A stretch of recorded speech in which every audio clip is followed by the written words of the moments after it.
You go out to eat.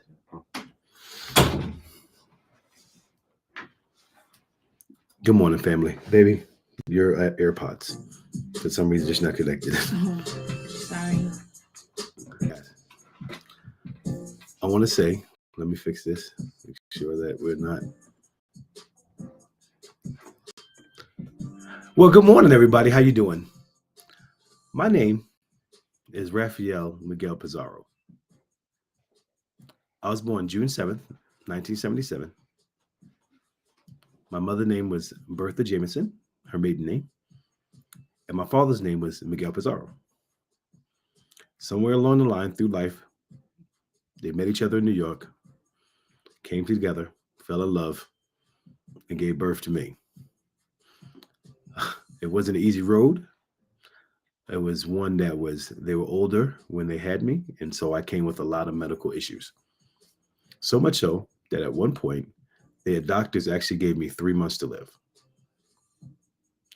In that 3 months, as a young child, as a baby, you don't know what you're going through.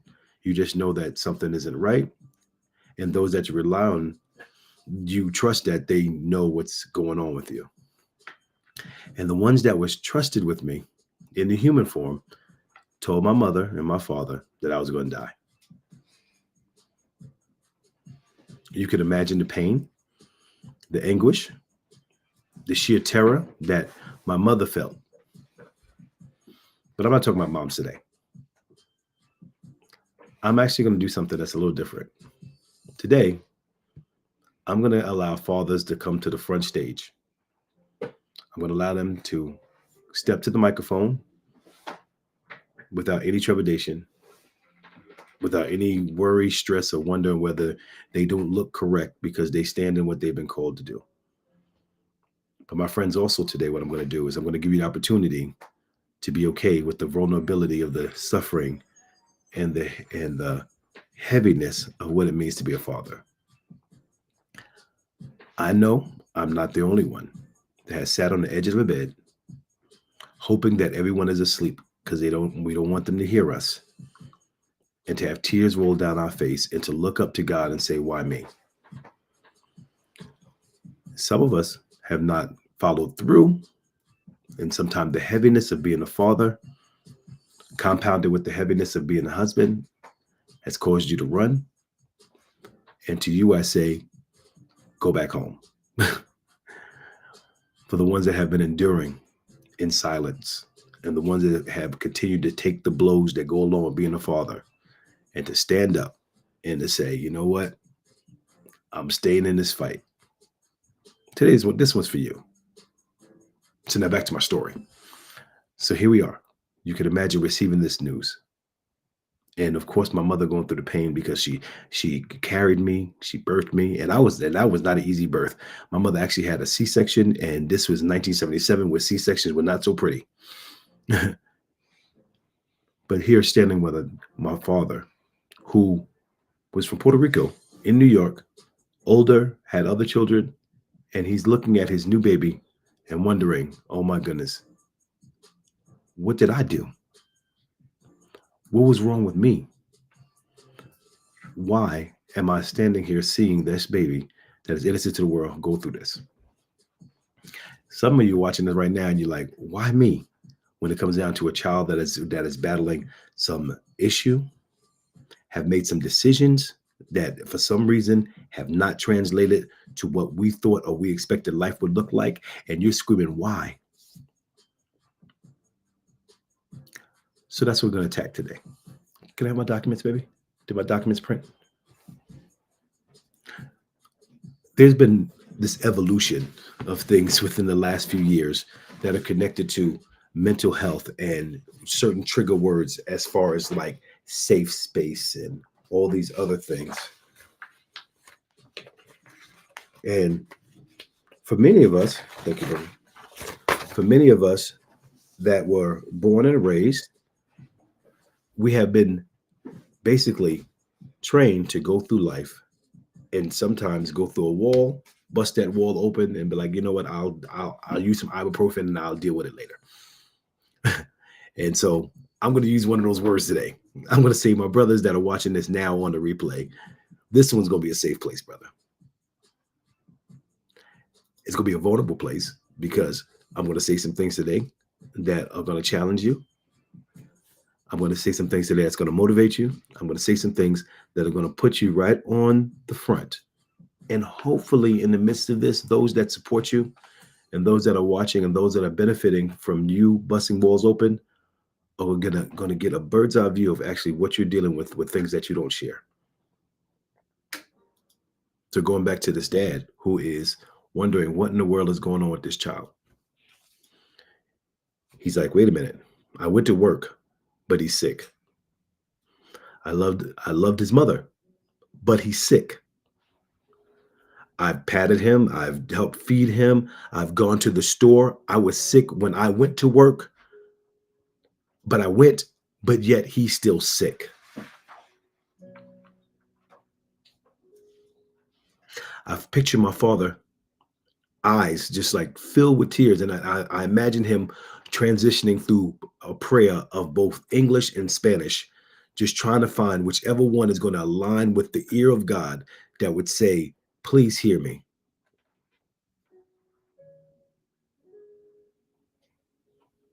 And then he gets this notion. And he's like, wait a minute. I did this. I've tried this. I did this. I tried this. I've done that. I did this. I did that. I did that. I did that. We're here. What have I not tried? And so my brothers that are going through this transition where you're looking at your life and your children and they're going through some struggle and you're like, I did this. I did this. I did this. I did this. I did this. Why?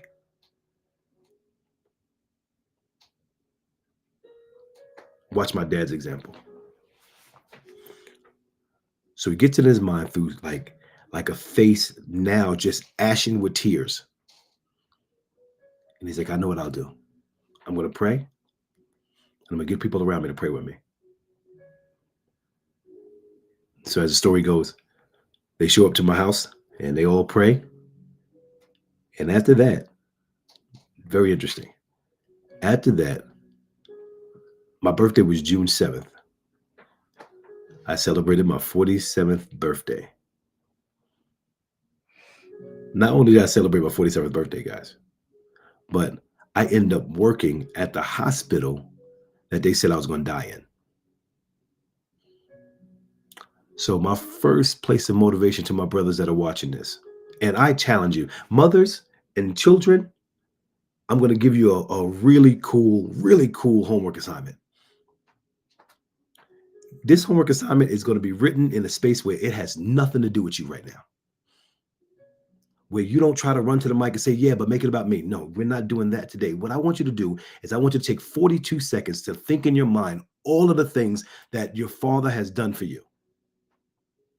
Don't answer the thought of, yeah, he did this, but. Sit there for a moment and say, man, he really did do this. What happens, and it often gets lost in translation. And a lot of it has been by design of this testosterone-driven understanding of what we have as far as what men should do and how fathers should act. And we never want to get seen crying and all that stuff like that. That part, I say yes and no to, because we have to be tough because we're the ones that have to go into some very tough situations. It is what it is, very clear. But that does not negate the fact that those that are benefiting from the love of a father, that they don't allow themselves a moment to say, I'm not going to be selfish in this. I do know that my dad cries. And I do know that it takes a lot to bear on his shoulders, even when he steps up into a room and I know he's had a bad day and he asks me, hey, how can I help? So here's the homework assignment. After you sat there and you took yourself totally out of the equation, then I want you to pray for your father. I want you to pray for your father. If God has called him home, I want you to pray for the sons that are fathers. Pray for the brothers that are fathers. Now here's the one that's going to get you. Here's the one that's really going to get you. I'm not talking about the fathers that, not only the fathers that stayed. I'm not talking about that. I'm talking about every man that has sired a child in this world right now. Because that's where a quick but came in. Because right there I heard it. A but came in. Yeah, but Raphael, you don't understand. My dad left when I was 2. Yeah, my dad left when I was 2 too. But imagine if, like my dad, in the midst of something that I tried, I got to figure it out. Imagine that the victory and the understanding and the delivery, and or even your understanding of why that person left is wrapped up in you not being in a place where you just say, you know what, rather than to complain, what if today I pray? And what if in the midst of that prayer that God hears it and it aligns things like you never thought can align before? Imagine that.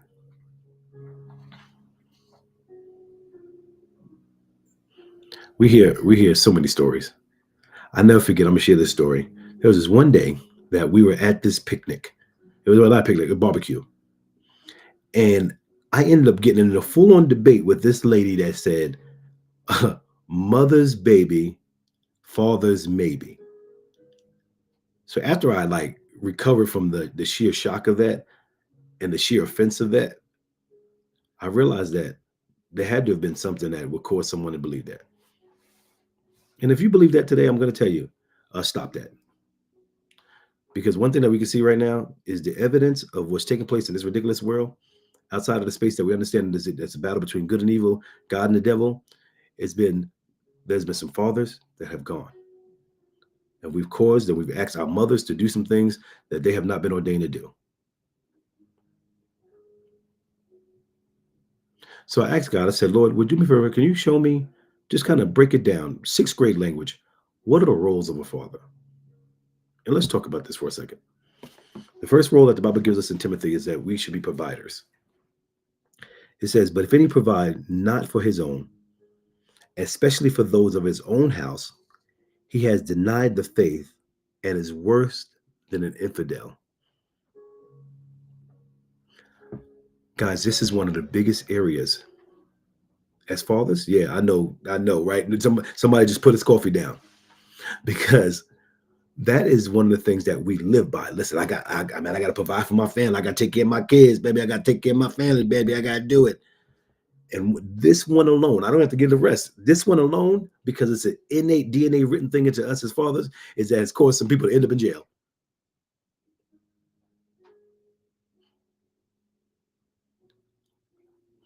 So those that are watching that took this number one to extreme and have done some crazy things and find yourself with a story now, I challenge you to let you know that when you take care of your family, you do it the right way.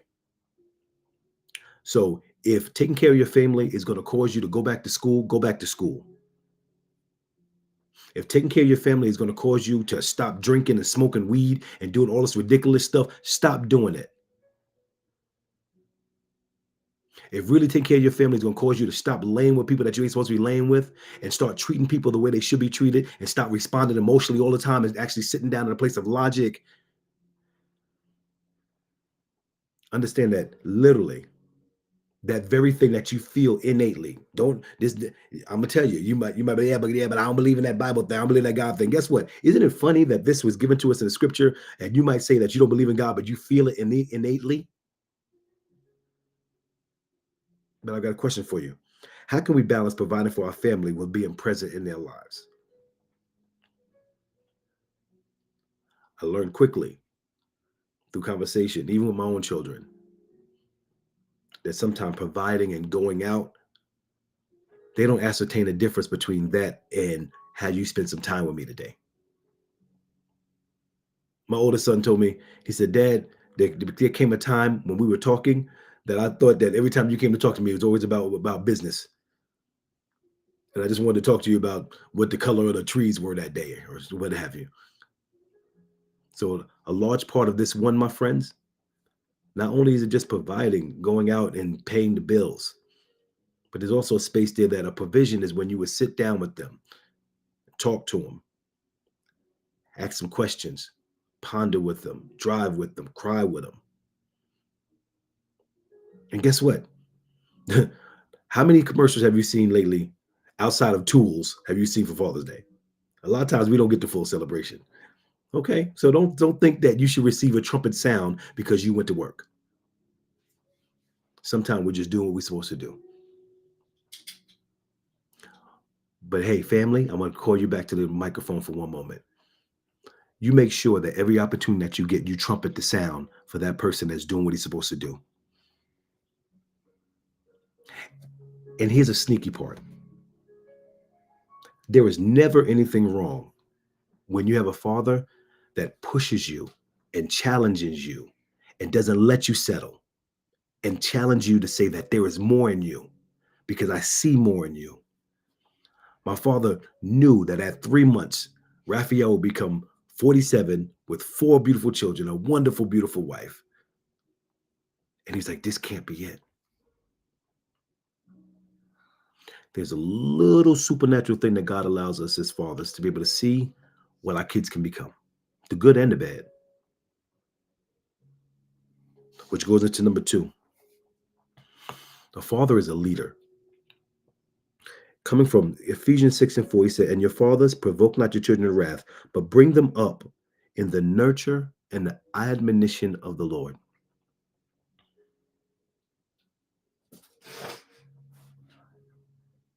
As a leader, it is our responsibility to not only just bring them up with the right things. I'm watching some crazy videos, my friends, and you've seen them where dad is living a certain lifestyle and now the kids are doing the same thing. Or dad is listening to this abomination of music or something like that, and then their kids are voicing that. But then you wonder why kids are having issues with normal things like going to school and taking care of things with the teachers. So, Dad, I'm calling you out on this one. Because for you to be able to bring somebody up or to nurture somebody, and you have to kind of bring yourself up and nurture yourself in those areas too. And understand that the outcome of what you're showing them, if that presents death to them, and it puts them in a situation that they find themselves that they can lose their freedom or life, I don't blame that child. I blame you. And in the ending of the scripture, it starts in a space where it says, you know what? You bring them up, understanding that God is real. And not these forced weirdo gods that's going on that people are chasing down like you ain't got no sense. I'm not talking about that.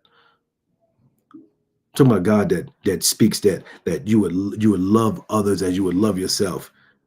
That you would not live a life of righteous indignation or thinking that you have this righteous purpose to hate. As a leader, we do the hard things. We go to hard places. We have the hard conversations. So here's a question for you, my friends. What does it mean to lead our children and nurture them in the admonition of the Lord? It means that you start first with you and the Lord. Number 3, this one we go overboard with sometimes. They say that one of the greatest characteristics of a father is that we're protectors. Proverbs 14:26, and the fear of the Lord is strong confidence, and his children shall have a place of refuge.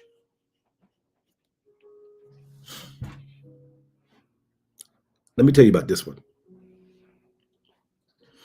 Many times when you hear that a father should be a protector, you think about somebody showing up with some boxing gloves or a gun. We have this whole laughing thing like, oh yeah, when somebody come to date my daughter, he gonna meet my shotgun first or something crazy like that. No. You want to know the greatest protector? The greatest protectors are the ones that give you advance notice to the things that you may experience when you walk out and I'm not there. That's the greatest protector that you will ever meet.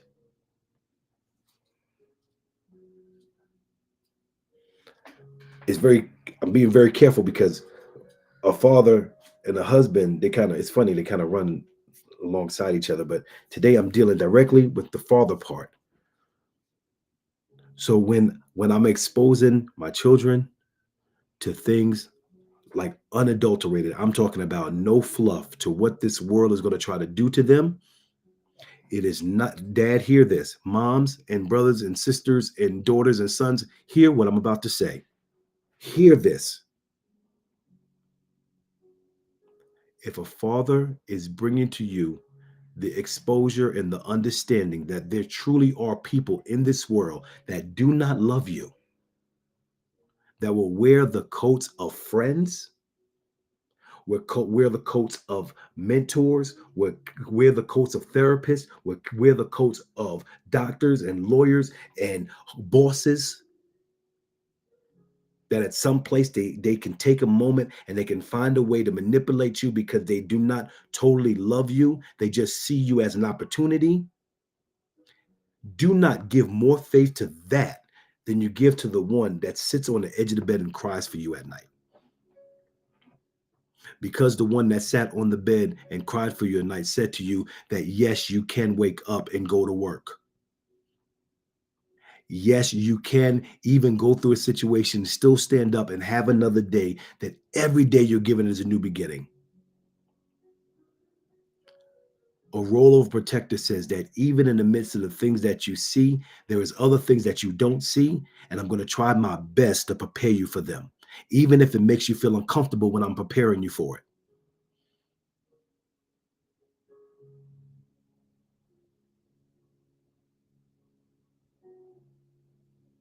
Because what will happen if he was not protected? And oh, let me add this caveat. My fathers that are watching this, let me say this to you. There's going to be some times that your children are not going to like you very much. That still does not relieve you of the responsibility of what you've been called to do.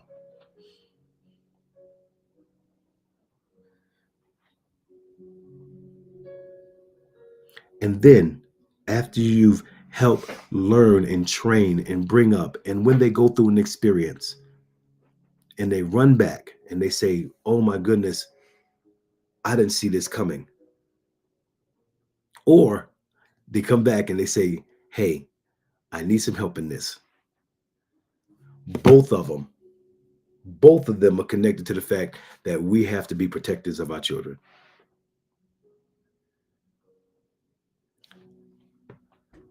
That leads into the other side, because when you think of protector, you think of like a defender, and you think of our retired army, you think of somebody wrapped in a uniform with a weapon. But also in that same thing, you translate to the next one, which fathers, we are called to be teachers.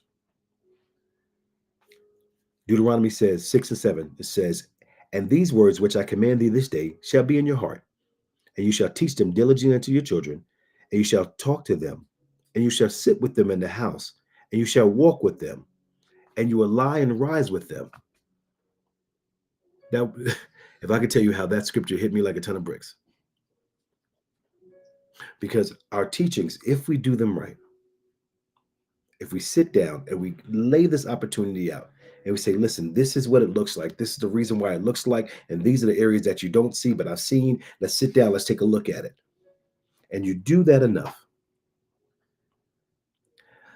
that the beauty of it is as your children walk, you'll still be walking with them. As they rise, as they sleep, as they go, as they work, as they get married, as they provide, you will be right alongside them because you took a moment to sit down and say, yes, I know it doesn't feel good right now. Yes, I know that it looks a little different. And yes, I know the world is saying this. And yes, I know that you've had this feeling in this. And yet, so how about let's sit down and let's talk and let's figure out ways that we can navigate through these things. And children and wives and friends, I'm going to tell y'all something so crazy. It's like, it's the craziest thing of revelation. We don't know everything. And you don't know everything either. So there are some times that your dad's going to sit down and want to talk to you, and you got to shut up and listen. Even when you're emotionally driven and you're upset and you're hurting but I'm dealing with this now. Hush for a moment. Because if your father has sat with God and you take the time with the conversation of prayer and the ability that God has blessed them with to be able to see who you can become. And he has prayed and he has asked God to please work this out. As you sit with them, sometimes it's going to be challenging. It won't make no sense. It'll be annoying because you want what you want. There might be a time that when you're walking down the street and God has called your dad home, or you've moved away and you don't see your dad every day, that just as you're about to say something in the store, you'll hear your dad and you'll be like, dog it, even when I'm not with him, he with me. As I get ready to close, I'm going to give you the last, well, there's so many more points, but the last point I'm going to give, and I'm going to wrap it into the most amazing father ever. The last one we have is a role model. Proverbs 20:7 says, the just man walketh in his integrity, and his children are blessed after that.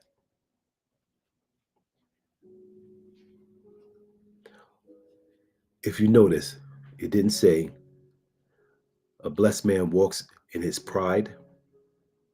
It didn't say a blessed man walks in his title. It didn't say a blessed man walks in his testosterone and what he feels. It didn't say a blessed man walks in his demanding. It didn't say a blessed man walks in, you deserve. God bless you, son. You're welcome. All it said was a blessed man walks in his integrity. So my brothers, our fathers, our friends, if you can't walk in integrity, the unfortunate thing that we don't realize, bless you again, son, is that as fathers, what makes the difference is, remember, we're the ones who provide the seed. And we give it to our women. They take the seed and then they nurture it, they gestate it, and then deliver the seed, which becomes now our future. So if we cannot be integrous, the reality is true. Your child will walk with that. We have a phenomenal father. About 5 more minutes. We have a phenomenal father who has outlined this to a T. God has continued to be our provider. He's continued to lead by example. He's continued to be our protector. He's continued to teach us and guide us and show us through. So my brothers, my fathers,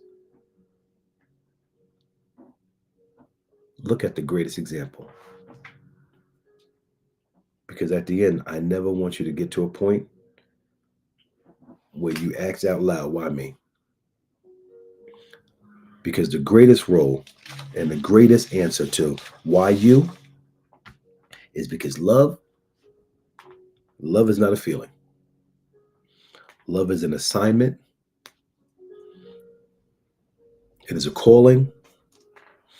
Sometimes it's a challenge. But in the midst of it, my dad, he went back to Puerto Rico when I was 2 years old. But I'm 47 now.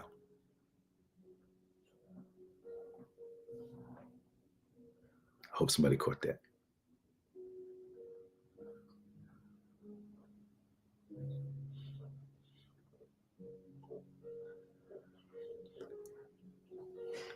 At the end of this homework assignment, mothers, wives, children, remove pride right now. Do not put yourself in this. Let your mind visualize that father that's sitting on the edge of the bed in darkness with tears running down his face, or even worse, no tears because he's become indifferent. He just gets up, he goes to work, he comes back home, he sits down, he drinks a beer, he smokes a weed, he goes to sleep. He gets up, he goes out, He plays a video game. He sits down. He goes, and he's got caught into this monotony because he's stuck at the first part of saying, well, at least I'm trying to provide. Only to hear you scream at him, get angry with him, cuss at him. So I challenge you for the next few seconds after I close this broadcast that you will pray for him. You will go find him. You will throw your hands around the neck if you can. You tell him that you love him and mean it. You will not go into explanation. You will let him have the moment of knowing that he is valued. And that we declare in the name of Jesus. I love you, my friends. Happy Father's Day, my brothers. I'll see you soon. Bye-bye.